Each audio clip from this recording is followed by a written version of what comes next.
What's up? This is John from Devil Driver. You're watching Burning Music. Hi, this is Nadia from Burning Music, and I'm sitting next to John Berkman from Devil Driver. I played the drums. your newest record is called The Beast. Tell me a little about it and what's the progress. It's like us kind of reacting to the record we put out before that, and this time around we did less experimenting and tried to just make a faster, aggressive, heavy record. That's kind of what we were all in the mood to do, and I think that's what it came out to. It's just like less melody, I would assume. There is less melody to it, and it's really kind of cutthroat, musically, technically, lyrically, all that stuff. How did you come up with ideas? Like everyone of the band songs together? Yeah, everybody in the band writes, and everybody in the band records guitars and drums, all that stuff. And the music side of things, Des does all the lyrics, and he obviously sings them all. But musically, the rest of us are just kind of like an interchanging kind of thing. Okay. And I'll write a whole song, Jeff will write a song, or Mike will write a song, and then we'll get together and we'll make it happen. How long did it take to write the album? It's really hard to say because we don't just sit down and write an album from front to back. Oh, okay. Like, we come up with songs here and there on tour or something.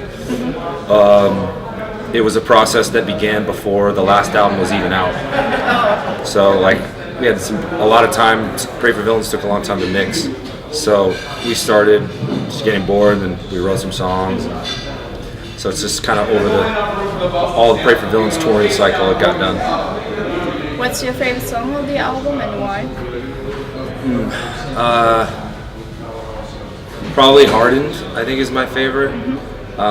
It's just got everything I like about Devil Driver.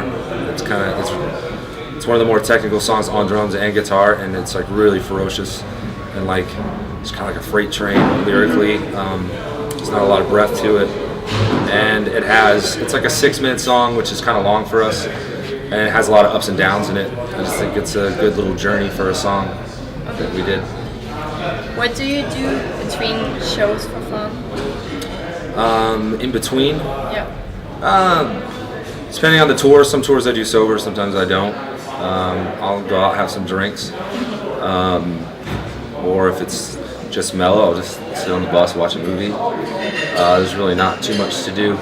So you don't really have time to see some places? Or? You can, depending on how ambitious you feel that day. Sometimes I'll work out 3-4 times a week. But in general, don't have too much time to go out all day long. Who would you love to tour with, and which tour was the funniest so far? I would love to tour with Metallica. Just be, they're the reason why I started playing heavy metal. And yeah, it would just be an experience in itself. Just being around that sort of atmosphere for, a month or two would just be really, really cool. We played some shows with them, and even then, it's like some of the highlights of touring, Yeah. So it would be fun to do. Even though I'm pretty well aware that if some band like Devil Driver toured with Metallica, it would, you're playing to a Metallica crowd. They wouldn't be going crazy for us or anything, but just to get to sit back and watch the band every night would be worth it. And one of the more fun tours I've ever done was definitely Ozzfest 2004. It was the first big festival tour. It was like 2 months long, and the lineup was like a lot of bands that I enjoyed. I missed it. It was 2003 there, and the hurricane was there. I was in Florida. Oh, in 2004 it canceled somewhere in Florida too. Yeah. But yeah, just that lineup and it was the beginning of the band too, and it was just like first time doing Ozzfest, anything like that. It was just like, I can't believe I'm doing this. Yeah, I felt really, I felt proud that I was doing it. Yeah. Do you rather play a festival or a show? Depends on the festival. It's really fun to play, the really big, nice festivals. There's a lot of small, shitty festivals out there too. But you know, I think Devil Driver does its best thing in a club scene, you know? Yeah, I think so too. What can people expect if they visit the Devil Driver show? What can they expect? You know, just not a whole lot of production, you know, we're not a bunch, you know, we kind of just get up there and play our instruments and like just give the, you know, 110% energy as much as we can. And just do our best to get like the crowd into us, you know. We really like to try and get them moshing and jumping up and down, stuff like that. And that's about it, you know, and play the best we can. How do you get ready for a show? Do you have any rituals in the band? Rituals, no.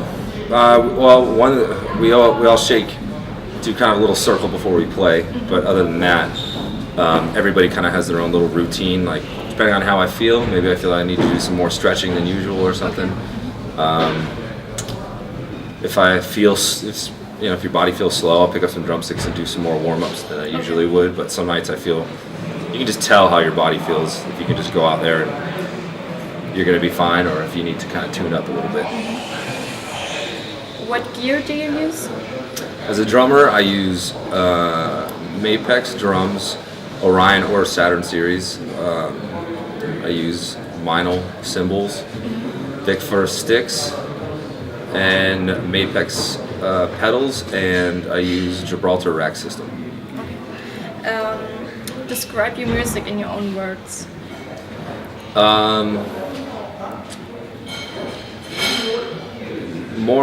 Just more or less to the point heavy metal, with bits and pieces of unexpected, you know, corners turned, you know, and super aggressive and angry. Yeah. Do you have any funny stories to tell while you're on tour? Funny stories to tell.